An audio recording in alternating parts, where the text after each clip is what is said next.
Foo Foo and the Quest for the Holey Pail, a story about rabbit Baby Foo who wants to better his life by, he wants a better name. He doesn't like his name, Baby Foo. He wants to, grow up to be like his dad, a knight on the Briar Patch Council.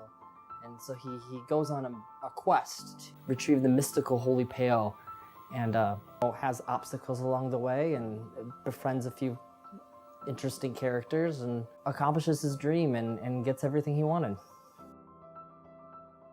Fluffy had seen Lazy grab the pail and tried to stop him. She knew that the pail belonged to Mrs. Brown, her superior officer. With a few loud mews, she quickly got the brave soldier cats lined up to do battle. The army of cats formed a wall and tried to keep Lazy from getting past them. Without slowing down, he jumped over them. As he did so, he knocked into Midnight, who fell into Fluffy. Fluffy fell into Ghost. Ghost misunderstood and thought it was an order to knock into the next cat. The Quest for the Holey Pail is a children's book, so obviously my target audience is children, but really it's a story for anyone who's a kid at heart and really enjoys stories and enjoys reading. If you love stories, you'll love this story. My favorite character would have to be Foo Foo. Obviously, he's the hero, he's the protagonist, he goes after what he wants and accomplishes his dream, and that's something I think we can all aspire to.